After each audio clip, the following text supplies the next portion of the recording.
Hola, buenos días, ¿se escucha bien?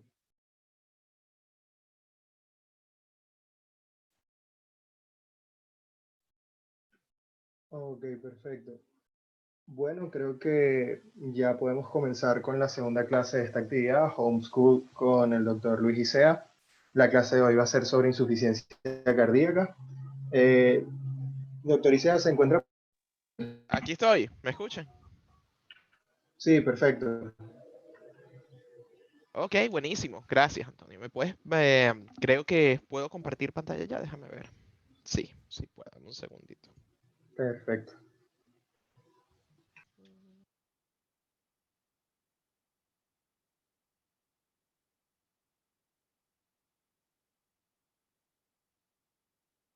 Ok, ¿ves la pantalla?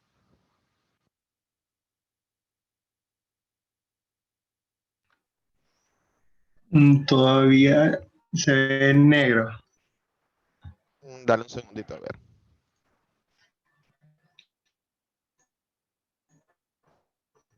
¿Para nada hay algo?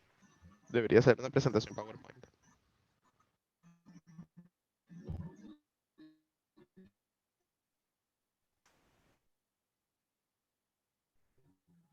Se ve negro. Vamos a ver. Déjame darle de nuevo.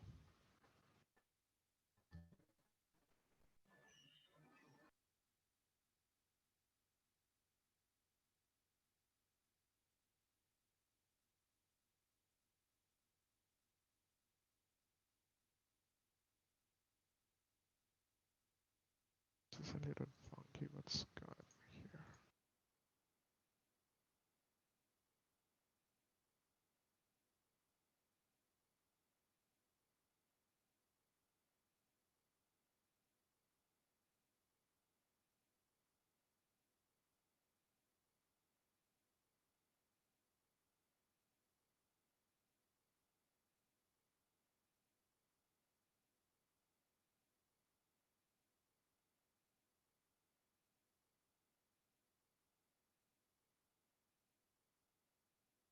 Déjame volver a entrar un segundito.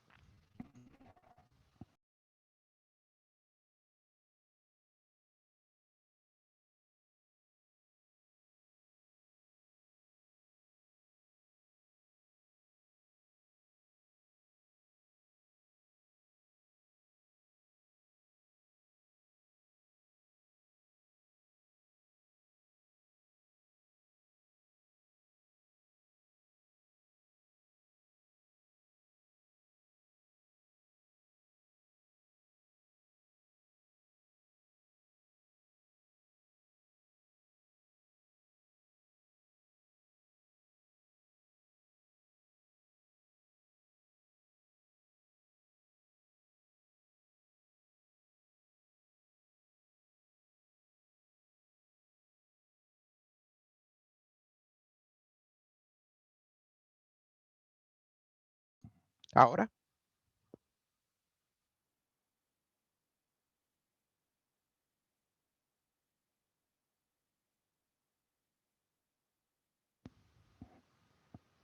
negro aún.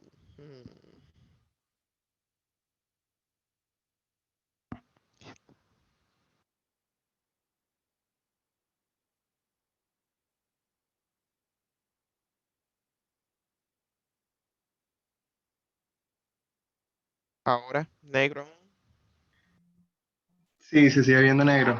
No sé si quiere enviarme la presentación por correo a ver si desde acá se puede ver. Pero igualito necesitaría pasarla yo. ¿Sabes? Ah, Necesitaría tener igual el control yo. Dame un segundo. A ver, esto no cuadra.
A ver, vamos a ver qué está pasando.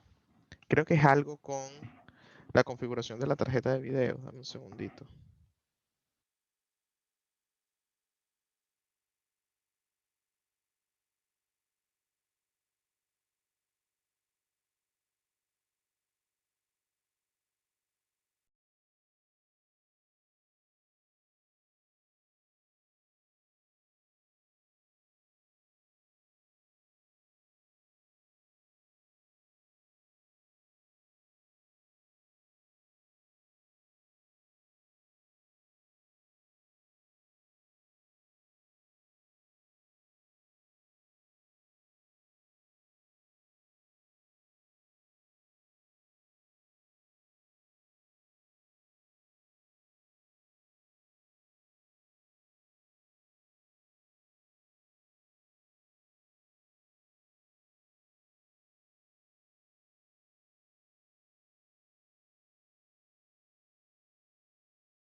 ¿Ahora hubo algún cambio? Igualito.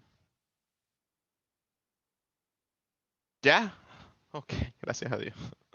Ok, bien, bien, Sí, bien, bien. perfecto. Compartí toda la Así se me da. pantalla, reinicié la máquina, etcétera, etcétera, etcétera. A ver, ¿aún está? Sí, ¿Aún se sigue viendo? Sí. Ok, perfecto. perfecto. Muy bien, muy bien. Bueno, excelente. Bueno, disculpen el retraso. Bien, chicos, la idea de hoy era hablar un poquito de insuficiencia cardíaca. Entonces, bueno, vamos a ver cómo nos va. Lo primero importante de recordar de insuficiencia cardíaca es que es un síndrome clínico, que no es un diagnóstico específico que nosotros en general podemos llegar a nuestros pacientes o que depende exclusivamente del uso de paraclínicos, sino es un síndrome que va a depender de una serie de signos y síntomas que podemos evidenciar basados en nuestra evaluación clínica. En general se desarrolla o ocurre como consecuencia de un problema cardíaco, bien sea estructural o funcional, que afecta a cualquiera de las partes del corazón.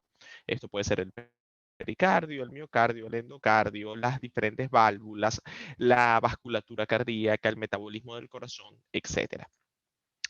El concepto esencial de insuficiencia cardíaca subyace a que este problema de la función del corazón o el problema estructural del corazón causa alguna disfunción en la capacidad que tienen los ventrículos de recibir sangre y de eyectar sangre de forma apropiada, lo cual termina presentándose como signos y síntomas en nuestros pacientes. Esos signos se pueden subclasificar de acuerdo a sus manifestaciones en signos de sobrecargas de volumen o signos de una disminución de el gasto cardíaco en caso de que pues, la función de la contractilidad cardíaca se encuentre severamente limitada. Fíjense que, bueno, resumiendo entonces, insuficiencia cardíaca subyace a algún tipo de problema estructural o funcional dentro de las diferentes capas o estructuras del corazón, lo cual limita la capacidad del corazón de bombear sangre, de llevar sangre a los diferentes tejidos, y esto se manifiesta en una serie de signos y síntomas que, como les digo, pueden resultar de sobrecargas de volumen, que ya vamos a hablar un poco más de eso, o una disminución del gasto cardíaco. De acuerdo a la capacidad que tiene el ventrículo de contraerse y de eyectar sangre, nosotros podemos subclasificar a este síndrome en dos grandes grupos. Y nosotros podemos decir, de acuerdo a cómo se encuentra esa contractilidad, esa fracción de eyección, recordando que la fracción de eyección es el porcentaje de sangre que sale del corazón por cada latido en relación a la que él puede sacar, a la que él puede bombear, pues yo lo puedo subcategorizar en insuficiencia cardíaca con fracción de eyección reducida, cuando tenemos una fracción de eyección menos de 40%, o insuficiencia cardíaca con fracción de eyección preservada cuando la contractilidad es más de 50%. Fíjate lo que significa esto, es recordar que una insuficiencia cardíaca no necesariamente significa que existe una limitación en la contractilidad, una limitación en el bombeo, en la función de bombeo ventricular, sino que también puede estar asociado con una disminución de la distensibilidad del compliance del ventrículo que causa que todas las presiones dentro de la cámara ventricular suban e igualito el paciente se te presente con con signos de sobrecarga de volumen, con disnea, edema, etcétera, etcétera, sin que sea un problema sistólico, sin que sea un problema netamente de bomba. Entonces, cuando existe una falla en la capacidad de los ventrículos para ejercer su función normal, que es o bombear o recibir y acomodar la sangre que le llega durante diástole, el paciente se puede empezar a presentar pues todos estos síntomas de sobrecarga de volumen característicos de insuficiencia cardíaca. Factores de riesgo para desarrollar este síndrome, pues muchos. Sabemos que uno de los principales es enfermedad arterial coronaria, que lleva a la principal causa de insuficiencia cardíaca, que es cardiomiopatía isquémica. Lo que ocurre en este caso es después de que, por ejemplo, después de un infarto al miocardio, existe un área de ese ventrículo que se encuentra severamente comprometida, que puede morir, puede sufrir un proceso de necrosis y termina formándose una cicatriz fibrótica en esa región que limita entonces severamente la capacidad funcional contráctil de esa región cardíaca.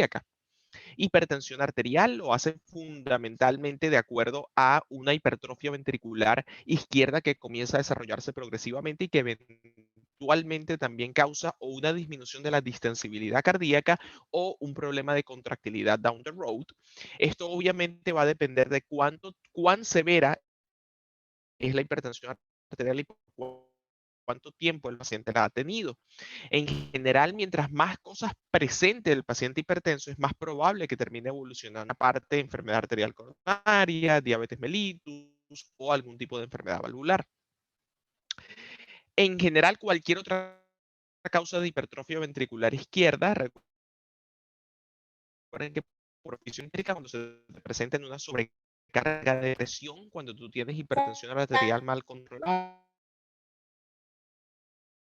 o tienes estenosis aórtica, pero eventualmente esa hipertrofia concéntrica termina cediendo, termina causando una muerte del miocito por eventos isquémicos o eventos fibróticos y el ventrículo termina cediendo.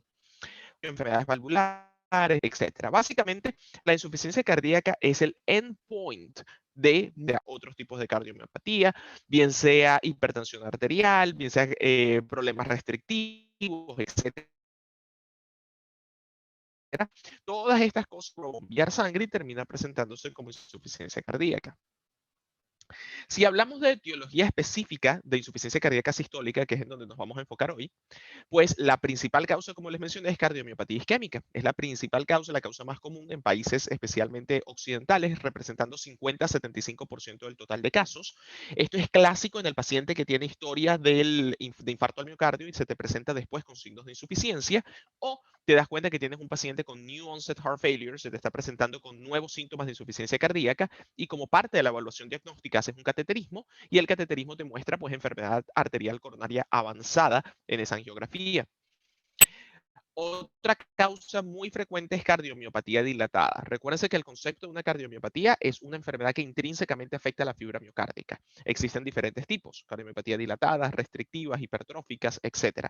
La cardiomiopatía dilatada, por por elección o usualmente es de etiología idiopática que tiene un componente genético detrás en un buen porcentaje de pacientes y lo que se postula es que hay problemas en la miosina, en la titina o diferentes proteínas del citoesqueleto miocárdico que terminan dañando la fibra, muere la fibra y progresivamente pues cae la contractilidad y todas las 4 cámaras del corazón comienzan a dilatarse progresivamente. Como parte de ese mismo grupo de cardiomiopatías dilatadas, otras causas incluyen miocarditis, la mayoría de ellas virales, taquiarritmias sostenidas, por ejemplo, pacientes que tienen fibrilación auricular persistente o flutters persistentes, que toda esa mantener al corazón acelerado en una frecuencia cardíaca alta por periodos de tiempo prolongados eventualmente también debilitan la fibra miocárdica. Exposición a diferentes toxinas, como por ejemplo agentes quimioterápicos, de quimioterapeuta, quimioterapéutica, agentes de quimioterapia, como doxorubicina, es una antraciclina usualmente utilizada en el tratamiento de cáncer de mama, puede generar toxicidad irreversible y daño de la fibra miocárdica. Alcohol también se ve muy frecuente en pacientes que tienen alcoholismo crónico a lo largo de años, o inclusive no tanto si el paciente toma bastante todos los días, el alcohol poco a poco también genera un daño miocárdico y puede causar esta dilatación de las 4 cámaras. Enfermedades infiltrativas como amiloidosis, sarcoidosis también se pueden presentar así, aunque es más un fenotipo de cardiomiopatías restrictivas en ese caso, e hipertiroidismo mal controlado también, por diferentes causas, tanto por la frecuencia cardíaca como por un aumento sostenido de la actividad simpática o la estimulación simpática sobre la fibra miocárdica. Hipertensión arterial es otra causa, aunque por lo general hipertensión termina presentándose como una insuficiencia cardíaca diastólica con fracción de eyección preservada, producto de una hipertrofia ventricular izquierda y una disminución de la distensibilidad de la pared del ventrículo. Enfermedades valvulares, cualquier enfermedad valvular, desde estenosis aórtica, insuficiencia mitral, insuficiencia aórtica, etcétera. Como les digo, el endpoint de cualquiera de estas enfermedades valvulares, bien sea por una sobrecarga de presión o por una sobrecarga de volumen, termina causando insuficiencia cardíaca. El, bueno, aparte de esto, en el caso de insuficiencia cardíaca diastólica con fracción de eyección preservada, les mencioné hipertensión arterial es una de las más frecuentes. Enfermedad cardíaca isquémica también la puede causar y en ese caso no es un problema de contractilidad, porque si no sería una insuficiencia sistólica, pero es un problema, como les digo, de rigidez, de distensibilidad. Y el asunto es que el miocardio isquémico fibrótico se hace rígido también. Cardiomiopatía hipertrófica y cardiomiopatía restrictiva. En este caso, a diferencia de la cardiomiopatía dilatada, en donde se dañaba la fibra, se dilataba todas las cámaras, en estos casos, en la hipertrófica, lo que hay es un aumento del número de fibras miocárdicas, una hipertrofia en serie y todo el miocardio está súper gordo, pero a pesar de que la contractilidad es alta, les repito, es poco distensible, es bastante rígido. Y en el caso de la cardiomiopatía restrictiva son, como les digo, igual enfermedades infiltrativas que lo hacen también más rígido, menos distensible o problemas alrededor del miocardio. En comparación con la insuficiencia cardíaca sistólica, los pacientes con insuficiencia diastólica tienden a ser mayores, la mayoría de ellos tienden a ser obesos y tener hipertensión o alguna causa de hipertrofia ventricular izquierda y se ve también con mayor frecuencia en mujeres. Ahora, hablando un poco de la fisiopatología de cómo se desarrolla todo esto. Recuérdense que el gasto cardíaco depende de 3 grandes cosas. Depende de la precarga, de la contractilidad y de la poscarga. Si recordamos, la precarga es el volumen de sangre que hay en el corazón antes de que éste se contraiga. ¿Cierto? Es un parámetro que depende directamente del retorno venoso. La contractilidad es la capacidad que tiene el corazón de contraerse, generar presión y permitir la eyección de la sangre. Y directamente se relaciona con la fracción de eyección. Y es un parámetro que se encuentra controlado por la cantidad de calcio libre que hay en la fibra miocárdica y se encuentra influenciado por la actividad simpática. Y la poscarga son todos aquellos factores que se oponen a la eyección de la sangre. Son los factores que tiene que vencer el ventrículo izquierdo para poder eyectarla. De esta manera, la presión aórtica, reflejo de la presión arterial y de la resistencia vascular periférica, es el principal determinante de esta poscarga. Entonces, en el caso de una insuficiencia sistólica, de una fracción de eyección reducida, lo que se te presenta directamente es un daño de la fibra miocárdica, lo cual tumba la contractilidad cardíaca, logro botar menos sangre, por lo tanto cae el volumen latido, cae la fracción de eyección. Esto termina causando 2 cosas. En primer lugar, como les digo, el gasto cardíaco cae y la persona puede tener síntomas de bajo gasto, usualmente descritos como fatiga, piel pálida, frialdad en las extremidades, disminución del flujo sanguíneo renal y oliguria, alteración del estado mental, así como Síntomas de sobrecarga de volumen, ¿que por qué ocurren? Pues al yo botar menos sangre, más sangre se te queda estancada dentro del ventrículo, eso aumenta la presión diastólica final dentro del ventrículo, al haber más sangre retenida aquí, al quedar más volumen residual después de la sístole que no has logrado eyectar, y al recibir el siguiente retorno venoso, pues poco a poco hay más precarga. Esa precarga genera más presión dentro del ventrículo y como siempre las presiones ventriculares se te transmiten retrógradamente. Por ende, como les mencioné, esto poco a poco se transmite desde el ventrículo a la aurícula, de la aurícula al sistema venoso pulmonar, al sistema de capilares pulmonares y empieza a aparecer pulmonar edema. El edema pulmonar se te manifiesta como disnea, que inicialmente recuerdas disnea en el ejercicio, ortopnea, disnea paroxística nocturna, etcétera, y eventualmente todo esto ahora te pasa al corazón derecho y del corazón derecho al sistema venoso sistémico, presentándose ahora con edema periférico. En el caso de la insuficiencia cardíaca diastólica, el principal problema es compliance, es distensibilidad.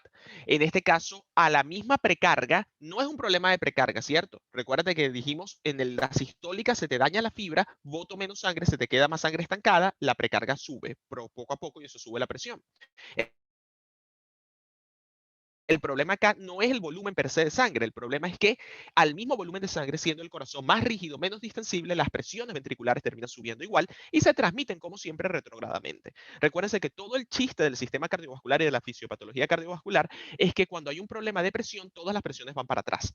Entonces, si esto pasa en el ventrículo izquierdo, después me voy al pulmón, después me voy al corazón derecho y después me voy al sistema venoso periférico. Entonces, estos pacientes pueden tener una función sistólica normal con gasto cardíaco, volumen latido o fracción de eyección normal, pero el problema termina siendo un overload de todo lo que se encuentre pues para atrás, especialmente en los pulmones.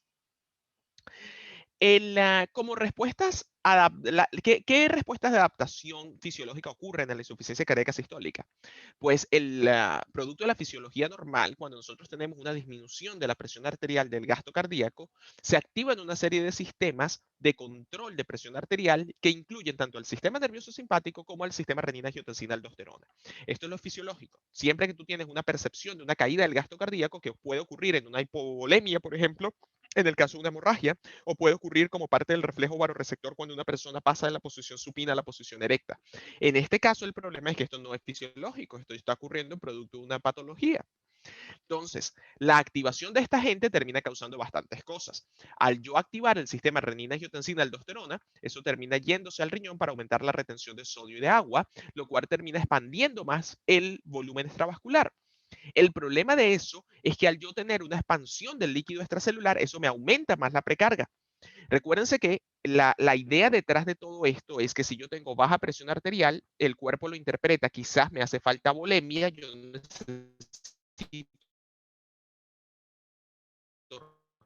para expandir mi volemia, subirme el gasto cardíaco. El problema radica en que eso no termina siendo algo efectivo porque la contractilidad cardíaca se encuentra bien comprometida y sencillamente el aumento de la precarga solo me encharca más el corazón, me sube más las presiones diastólicas y me congestiona los pulmones. Por ende, la activación del sistema renina-angiotensina-aldosterona en los casos de insuficiencia cardíaca terminan generando solo más problemas. Lo que terminan generando es mayor congestión y mayor cantidad de síntomas. Aparte de esto, la activación simpática y la misma angiotensina 2 genera vasoconstricción periférica, lo cual técnicamente es útil para subir la presión arterial y todo el asunto y para generar una redistribución de flujo, es decir, tratando de restringir el flujo a órganos que no son tan útiles como la piel y demás, y manteniendo el flujo a órganos más claves como el riñón y el cerebro. La respuesta adaptativa termina contribuyendo a la patología porque al subirme la poscarga, al subir esa resistencia vascular periférica, pues tengo más cosas que se me oponen a la eyección de sangre. Recuerda que el corazón tiene un problema intrínseco, eso cuando se oponen a la salida de sangre, sencillamente boto menos, se me queda más y las presiones también suben. Entonces, lo que tratamos de describir aquí es que las cardíacas sencillamente son más deleterias para el paciente y terminan empeorando, contribuyendo a la evolución natural de la enfermedad. de aumentar directamente en el corazón la frecuencia cardíaca y la contractilidad, pero esto eventualmente lo que puede es precipitar isquemia coronaria. Si yo tengo un paciente, yo tengo una activación simpática persistente en él, eso no termina siendo útil, sino ese aumento de la frecuencia cardíaca termina más bien demandando más oxígeno y puede precipitar eventos coronarios. Finalmente, y en una cosa importante, la aldosterona, la angiotensina y toda esta gente, especialmente la aldosterona, puede causar o puede acelerar apoptosis miocárdica y remodelado cardíaco. Esa tormenta humoral con todos esos mediadores puede más bien empeorar el fracción de eyección.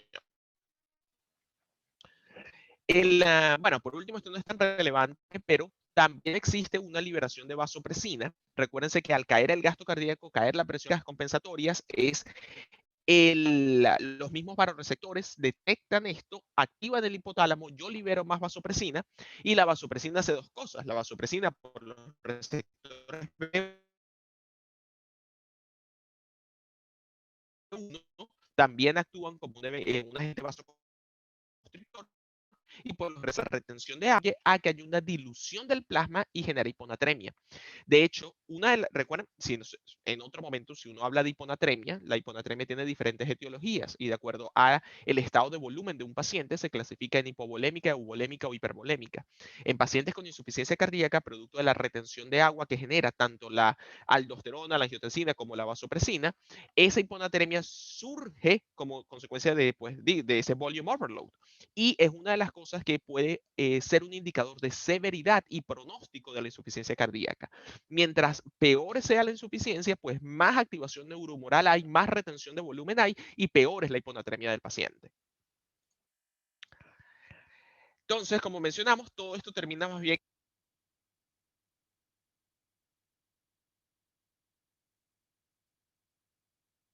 como venía mencionando, todas estas cosas tienen más bien es un problema negativo neto en la actividad cardíaca. Y si te fijas, eventualmente hay varios cambios acá.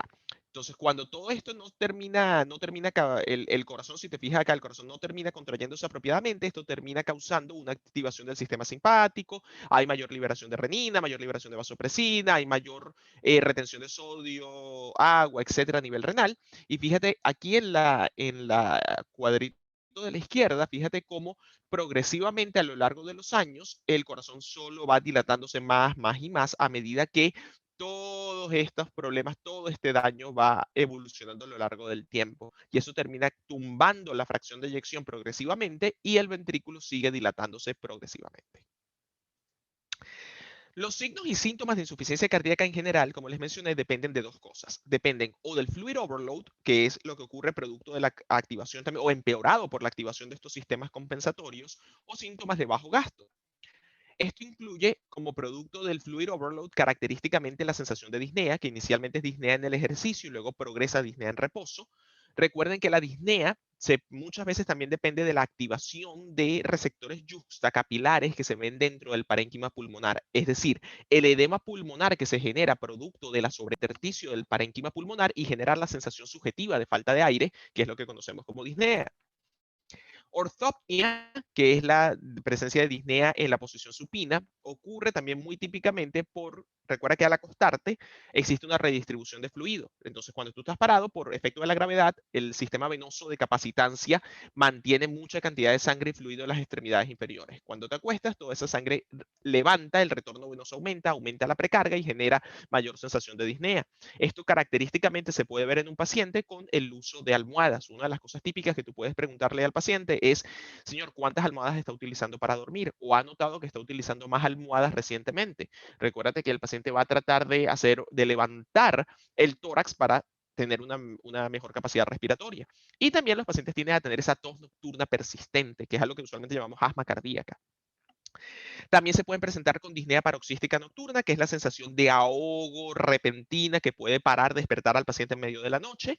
Eventualmente ese fluid overload, como les digo, también afecta el corazón derecho y el sistema venoso periférico y puede terminar causando ascitis, acúmulo de líquido en la cavidad abdominal y edema periférico. Los síntomas de bajo gasto, por el contrario, son clásicamente fatiga, debilidad, puede haber también anorexia, y esta anorexia es muy típica de pacientes con insuficiencia cardíaca, tiene muy mal apetito, tiene a tener llenura postprandial, náusea, y una de las cosas que lo caracteriza o que puede subyacer a esto es la presencia de edema en la pared abdominal.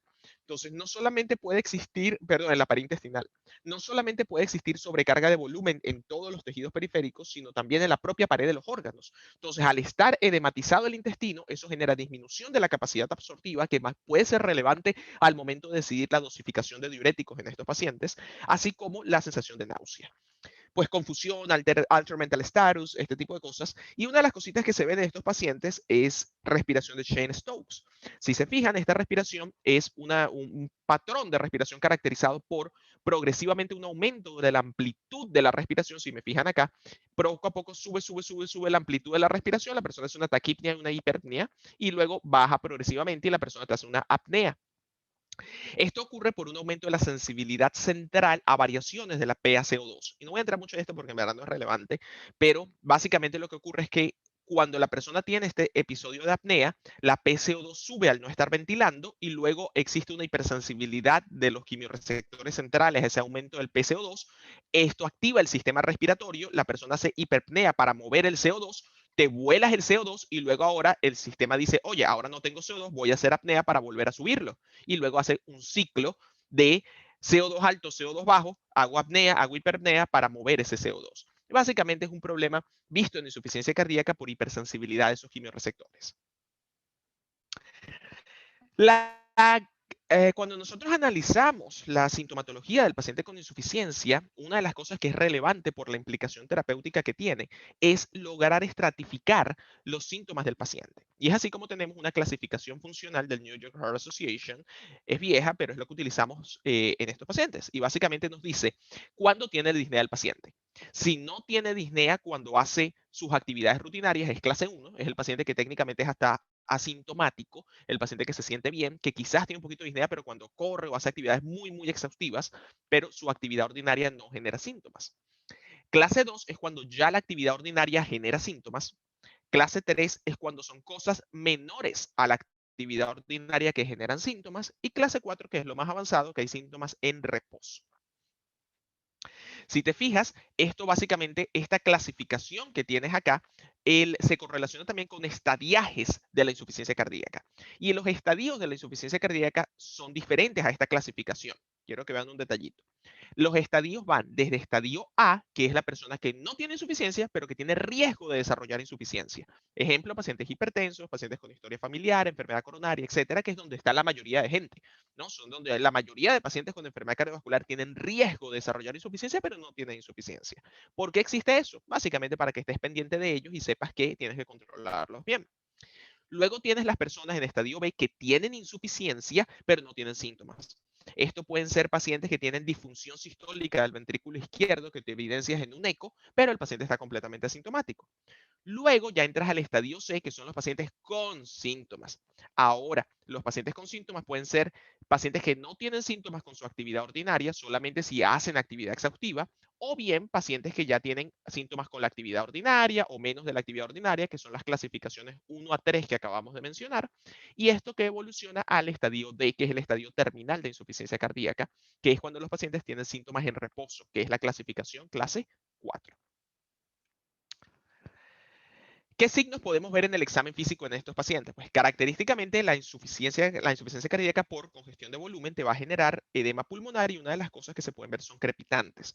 Ahora, los crepitantes es medio tricky también porque pacientes con insuficiencia cardíaca crónica de larga data no necesariamente terminan teniendo crepitantes porque la circulación pulmonar poco a poco comienza a adaptarse a esa sobrecarga de volumen y no necesariamente tiene que haber un edema alveolar, que es el que te causaría los crepitantes. Pero bueno, es una de las cosas que puede verse. Aparte, edema periférico, clásico, ¿no? El edema dejando fobia en las extremidades inferiores, puede causar ascitis, hepatoesplenomegalia. El aumento del JVP es una de las cosas más típicas, más específicas para sobrecarga de volumen. Y es una de las mejores cosas que nosotros debemos traquear cuando hacemos diuresis en un paciente. Ver cómo el pulso venoso periférico el pulso venoso yugular, perdón, comienza poco a poco a bajar a medida que comienzas a hacer diuresis. Entonces, es una de las cosas que más les invito a hacer cuando tienen un paciente con insuficiencia. Chequen el cuello, chequen la presión venosa yugular y si te das cuenta que el pulso está levantado, el paciente está overloaded. Aparte, pues si nosotros examinamos directamente el corazón, te puedes dar cuenta si el ápex está desplazado más allá de la línea media clavicular, pues indicaría una dilatación cardíaca.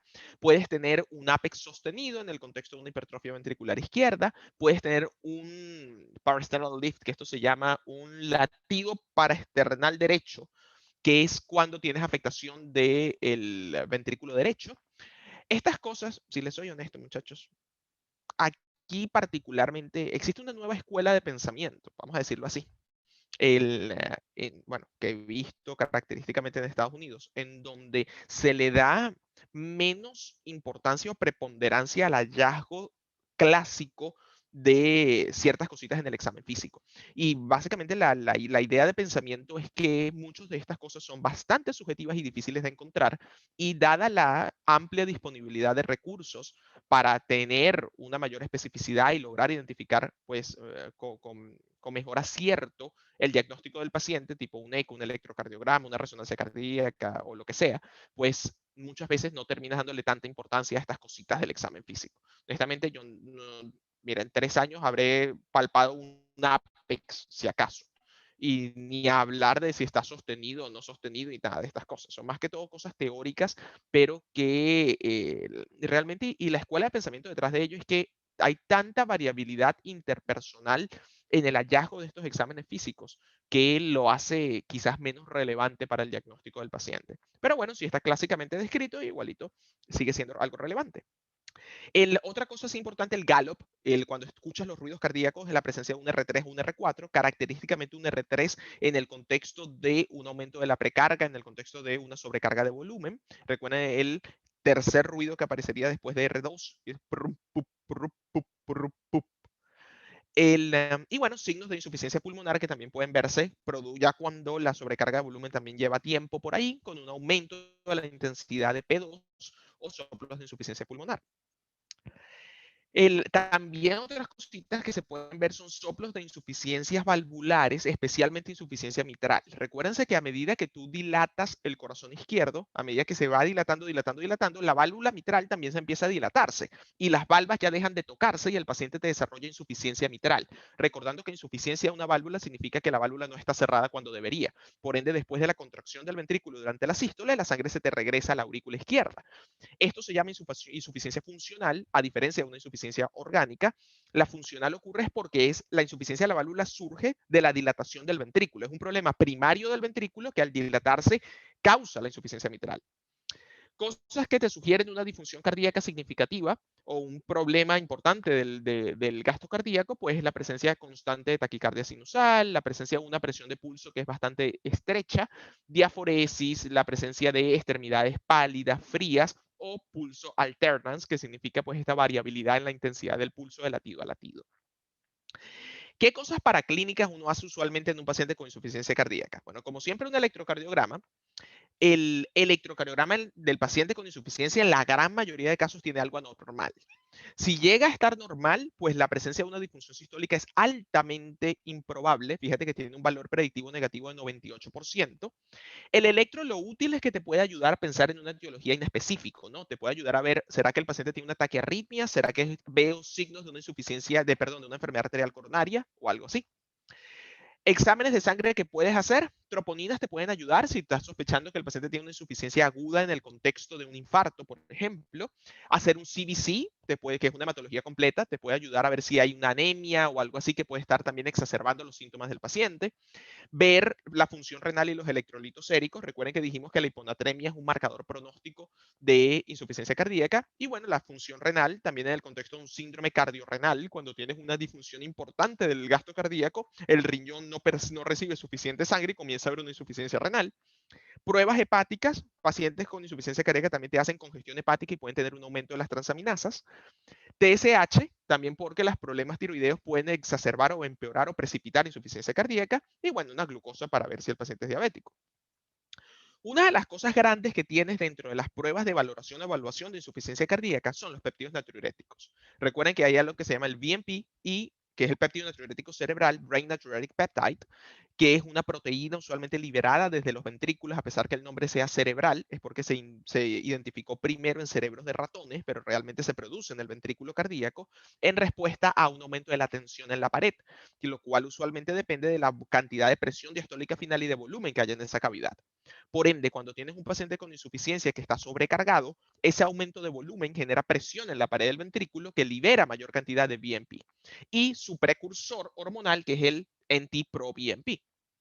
Entonces, estos péptidos natriuréticos son dos tipos. Hay uno en la aurícula, que es usualmente uno estudia en fisiología, que es el péptido natriurético auricular. Se produce también cuando hay una sobrecarga de volumen en la aurícula. Y el ventricular, que es el BNP, como les mencioné. Ellos se liberan en respuesta a la distensión miocárdica.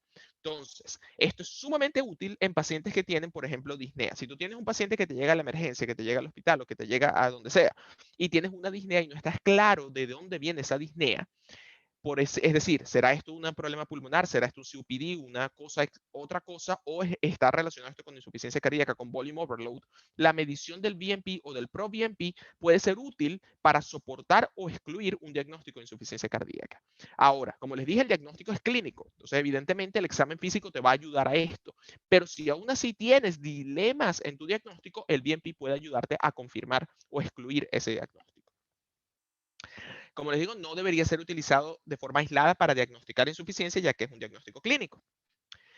Chest X-ray es también obviamente útil, te permite diferenciar insuficiencia cardíaca de problemas pulmonares, la presencia de cardiomegalia, la presencia de una redistribución del flujo sanguíneo pulmonar con cefalización de los vasos sanguíneos te sugiere edema pulmonar, la presencia de líneas B de Kerley o derrames pleurales también te sugiere insuficiencia cardíaca, como lo pueden ver acá. La presencia de cardiomegalia, recuerden, ese aumento de la relación cardiotorácica, más de 0,5. La presencia de una redistribución del flujo sanguíneo pulmonar, donde de las bases te vas más hacia la periferia. La presencia de derrame pleural o estas lineecitas que a veces se ven en los rayos X, que son las líneas de Kerley, también te sugieren insuficiencia cardíaca. Fíjate, esto es una rayos X clásica de edema pulmonar agudo. Fíjate cómo los pulmones se ven tan llenos de todos esos infiltrados intersticiales, unos infiltrados periliares bien remarcados y una redistribución del flujo aquí hacia arriba. Compara esto con esto es después de diuresis. Fíjate cómo se limpian mucho más los campos pulmonares. Esto es una rayos X clásica de un edema pulmonar agudo. Ecocardiograma es el caballito de batalla en todos estos pacientes. El eco es la prueba más útil, por decirlo así, que deberíamos tener en un paciente con insuficiencia cardíaca. Te va a lograr determinar cómo está la función ventricular, cómo están trabajando, cómo están las presiones, cómo están las válvulas. Te ayuda a establecer la etiología. Entonces, un eco debería ser realizado en todos los pacientes con insuficiencia cardíaca que no sabes por qué está pasando. Si aún así tienes una insuficiencia cardíaca y no tienes una buena explicación, como les mencioné al principio, la evaluación para enfermedad arterial coronaria es necesaria. Y esto puede implicar una prueba de estrés si el paciente tiene una probabilidad intermedia o hacer directamente un cateterismo en un paciente que tiene una probabilidad alta de insuficiencia cardíaca. ¿Okay? Perdón, de enfermedad arterial coronaria. Y por cierto, la razón por la cual eso es necesario es porque si tú encuentras enfermedad coronaria y es susceptible a revascularización o cirugía, pues entonces la fracción de eyección o la función cardíaca va a mejorar significativamente después de su tratamiento. Si aún así tú no tienes una causa grande de insuficiencia cardíaca, pues puedes necesitar unas pruebas un poquito más avanzadas y esto puede involucrar o una resonancia cardíaca o una biopsia endomiocárdica, cosas que usualmente no se hacen de forma regular. Ok, ¿alguna pregunta hasta ahorita?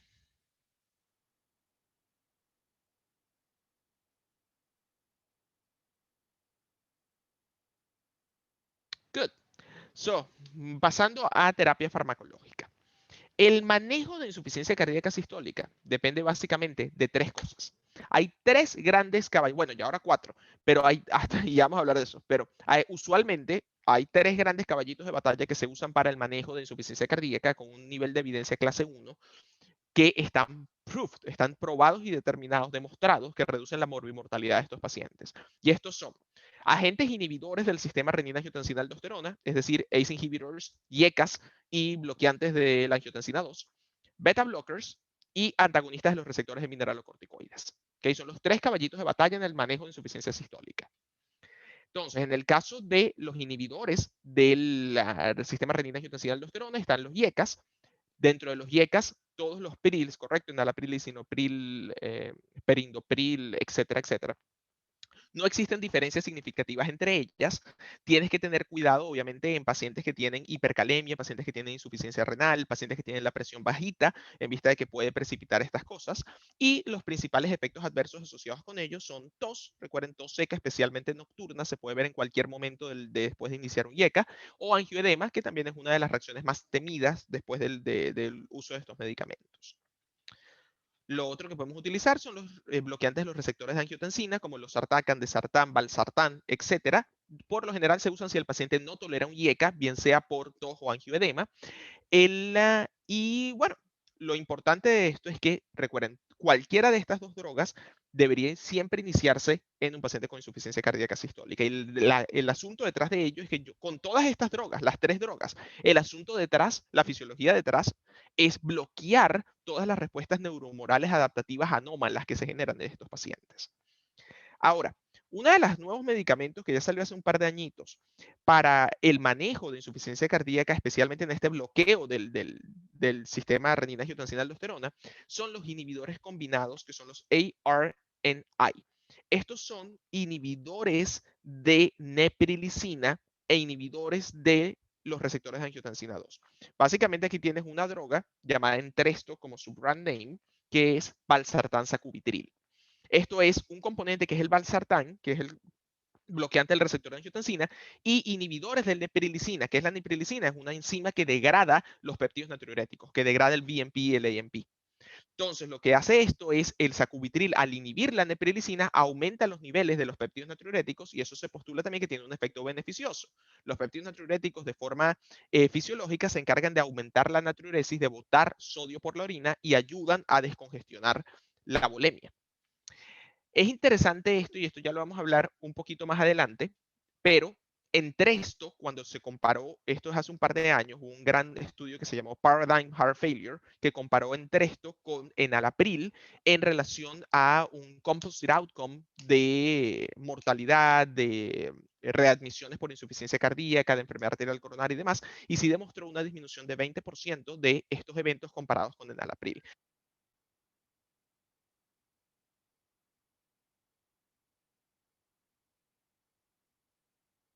Lo que ha llevado a esto básicamente es que al comparar, al hacer esta comparación side to side, actualmente todas las guidelines de insuficiencia cardíaca recomiendan utilizar un ARNI en comparación con un ACE inhibitor o en comparación con un ARB, con los sartanos, cualquiera de esos como primera línea de tratamiento. Obviamente son costosos, también tienes que considerar si el seguro lo aprueba, no lo aprueba, etcétera, etcétera, pero son primera línea ahora sobre los ACE inhibitors y esto es así ya desde hace un par de años. Lo siguiente que tienes son los beta blockers. Los beta blockers, esto también es importante, solamente 3 beta bloqueantes han sido estudiados en los diferentes ensayos clínicos de insuficiencia cardíaca que han logrado demostrar una disminución de la mortalidad en estos pacientes.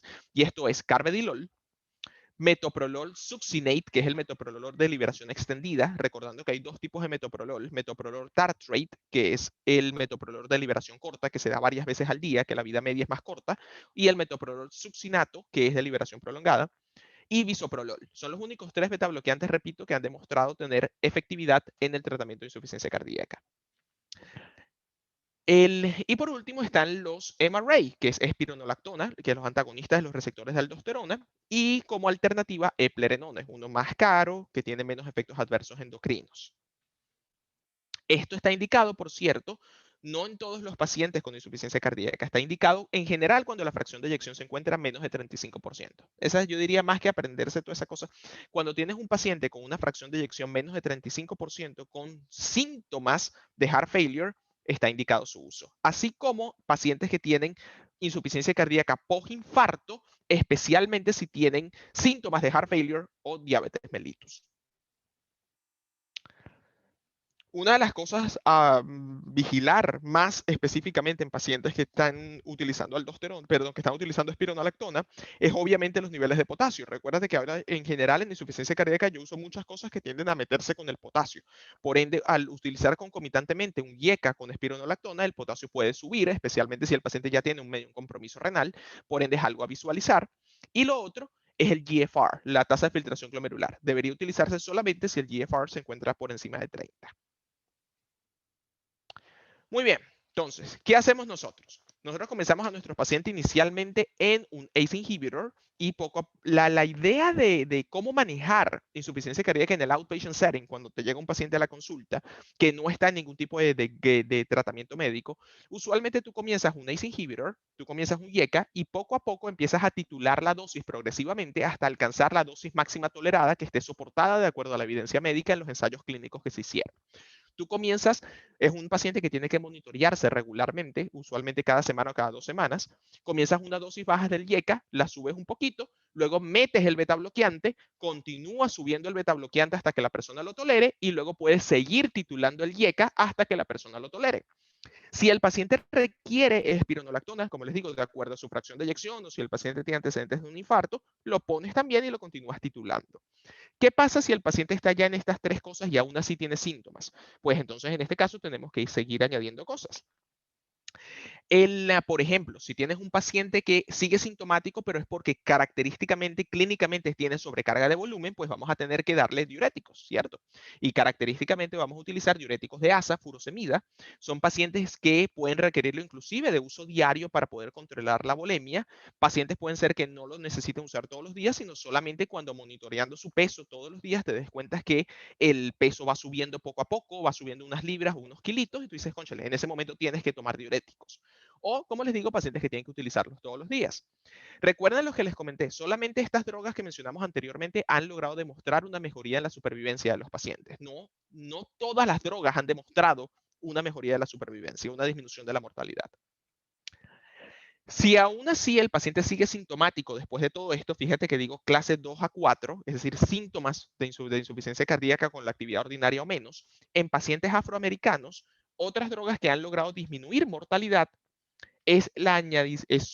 añadir hidralacina con nitratos orales. La combinación de hidralacina con dinitrato isosorbida también en pacientes afroamericanos sintomáticos que ya están tomando el primer combo de medicamentos y siguen con síntomas, también ha logrado demostrar una disminución de la mortalidad.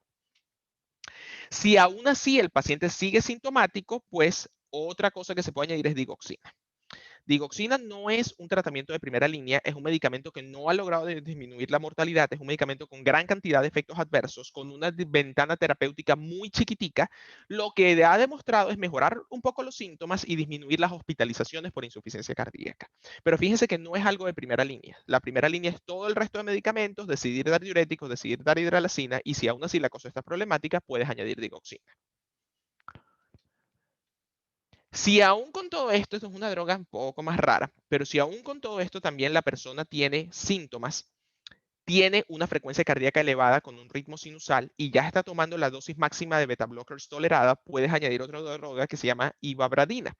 Ivabradina es un inhibidor de corrientes de entrada de sodio, de canales de sodio dentro del miocardio y básicamente controla la frecuencia cardíaca. Si te fijas, la indicación dice un paciente sintomático que la frecuencia cardíaca sigue alta a pesar de utilizar la máxima cantidad de beta blockers que él puede tolerar.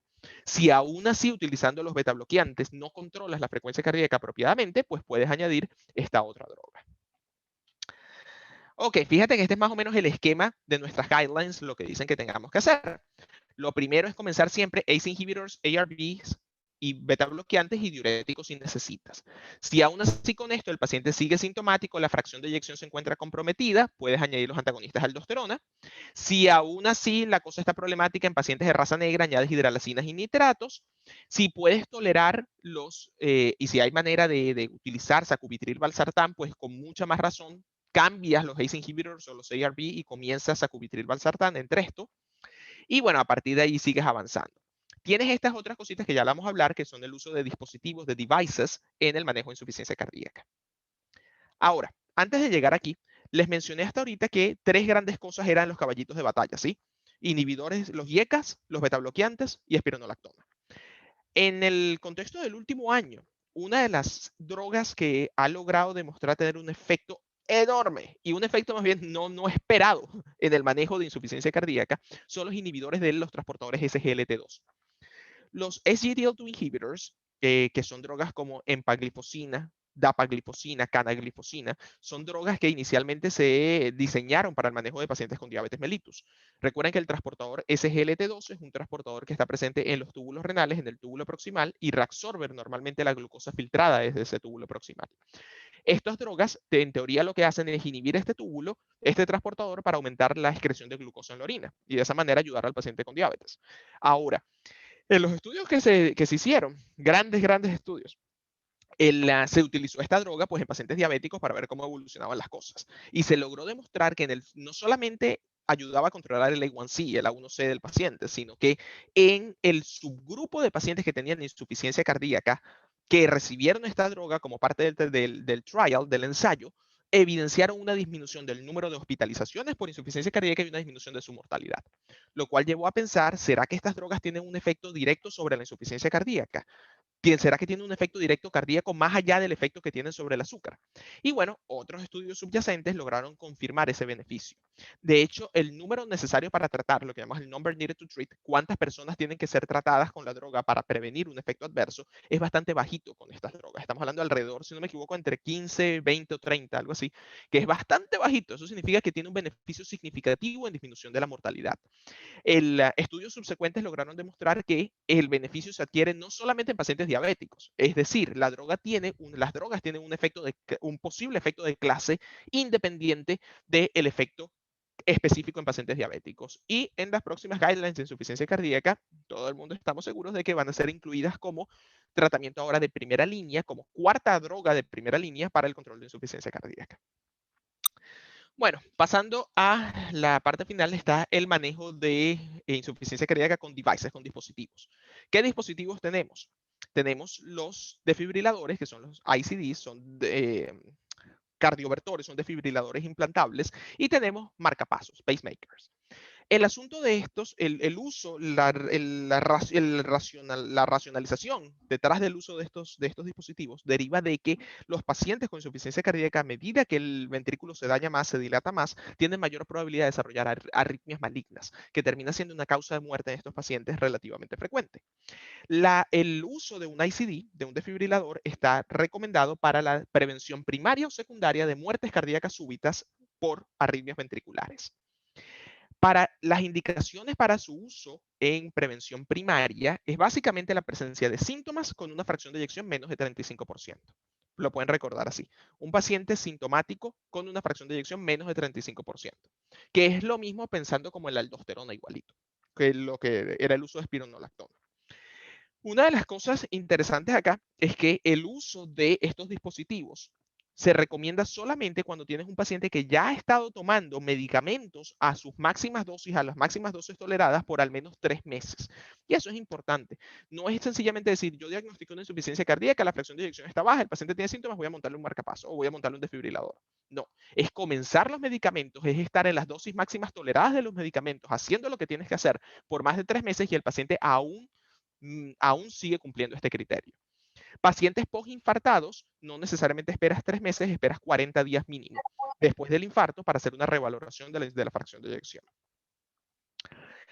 Para prevención secundaria es, bueno, técnicamente cualquier paciente con insuficiencia cardíaca que ya tuvo una arritmia ventricular. Eso es distinto. Recuérdense que prevención primaria es prevenir que ocurra el evento, prevención secundaria es responder ya a un evento que ya ocurrió. Entonces, como prevención secundaria, si todo paciente que tuvo ya una arritmia maligna necesita un desfibrilador. Lo otro que utilizamos es un marcapasos, lo que llamamos un Cardiac Resynchronization Therapy. El marcapasos se usa porque tienes pacientes también con insuficiencia cardíaca avanzada en las cuales existe una disfunción, una disincronía en la actividad ventricular y son pacientes que requieren hacer un pacing de esa actividad para que ahora actúen de forma síncrona. En la mayoría de estos pacientes, el criterio clásico de esto es la presencia de una disminución de la fracción de eyección con un bloqueo de rama izquierda con un QRS prolongado. Esa sería su combinación. Así como el ICD, les dije que el desfibrilador se usaba en pacientes sintomáticos con una fracción de eyección menos de 35%, el marcapasos se usa si tienes esos mismos criterios, pero con presencia de un bloqueo de rama izquierda y un QRS prolongado. Recuerden que les dije que si lo extrapolamos, ¿no? Si tú tienes un problema en la conducción a través del miocardio, si tienes más tiempo en el que se te propaga ese impulso a través del miocardio, el QRS se ensancha. Entonces, por eso el uso de sus criterios es un QRS ensanchado. Una cosita a recordar es un desfibrilador solito, un ICD, no está recomendado en pacientes con insuficiencia clase 4, que es la insuficiencia más avanzada. Y la razón es porque no ayuda a una disminución de la mortalidad. Por el contrario, el marcapasos sí se puede utilizar en pacientes con insuficiencia clase 4. Entonces, el marcapasos se puede utilizar en todo paciente sintomático, inclusive en reposo, siempre y cuando cumpla los criterios electrocardiográficos, mientras que el desfibrilador solito no se usa si el paciente tiene clase 4. Es decir, si el paciente tiene disnea en reposo, pero no cumple criterios electrocardiográficos para un marcapasos, no se le coloca tampoco un desfibrilador. Si el paciente tiene clase 4 y tiene criterios electrocardiográficos que requieren un marcapasos, pues se le puede implantar, es un dispositivo combinado que tiene tanto desfibrilador como marcapasos. Ok, that's what I have. ¿Alguna pregunta? ¿Dudas? Son bastantes cosas. En el manejo de insuficiencia cardíaca diastólica, solo para decir una cosita, no hay ningún tipo de medicamento que ha demostrado ser útil para disminuir la mortalidad en estos pacientes. A diferencia de insuficiencia sistólica, donde tenemos una gran batería de drogas que han demostrado ser útiles, en insuficiencia diastólica no es así. Básicamente no hay nada que tenga una evidencia de disminución de la mortalidad. A pesar que insuficiencia diastólica es igual de frecuente que la sistólica, by the way, y tiene la misma mortalidad en general. En insuficiencia diastólica, lo más importante es controlar la sobrecarga de volumen con diuréticos y controlar la presión arterial si tienes un paciente hipertenso descontrolado. Bueno, a ver.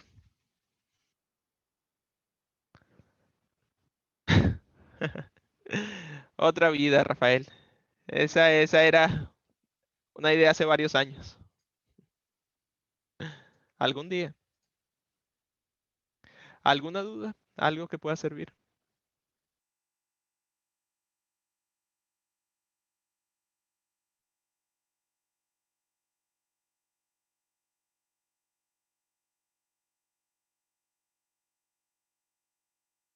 Claro, Pedro. Claro, y nos hemos enfocado en insuficiencia cardíaca crónica. En insuficiencia cardíaca aguda el asunto es muy diferente. El asunto básicamente es descongestionar al paciente. Entonces el asunto es iniciar diuréticos de forma apropiada y sacar todo ese líquido que tiene el paciente. Para eso el asunto ya es otra explicación, pero todo depende pues el uso de diuréticos de ASA, el uso de furosemida, usualmente, que vas a dosificar de acuerdo a cómo lo necesites. Si tienes un paciente como línea general es muy rapidita. Si tienes un paciente tomando diuréticos ya en el outpatient setting y el paciente te llega descompensado, te llega con disnea, edema periférico, un aumento del pulso venoso yugular y demás, necesitas aumentar la dosis de diuréticos que él está recibiendo y lo vas a aumentar 2.5 veces la cantidad de diuréticos que él ya recibe. Le das bombardeas al paciente con diuréticos y poco a poco ves cómo responde con diuresis, cómo poco a poco levanta el urine output y cómo poco a poco los síntomas mejoran y el pulso venoso yugular va poco a poco disminuyendo. Si él no está respondiendo apropiadamente, cambias la dosificación de los diuréticos, eso ya es otra cosa, pero de acuerdo a cómo él responda con diuresis, puedes tener o que darlos más frecuentemente o subir la dosis que le das. Y básicamente lo sigues haciendo hasta que la presión arterial te responda bien, siempre y cuando la presión te lo mantenga y quites el líquido. Si tienes un paciente con una presión arterial muy bajita, pues puedes requerir terapia intensiva y necesitarías utilizar inotrópicos en ese caso para poder mantener la presión arterial mientras sigues dándole diuresis al paciente. Puedes necesitar utilizar dobutamina o noradrenalina o algo por el estilo para mantener para bustear el gasto cardíaco mientras haces diuresis al paciente. ¿Algo más?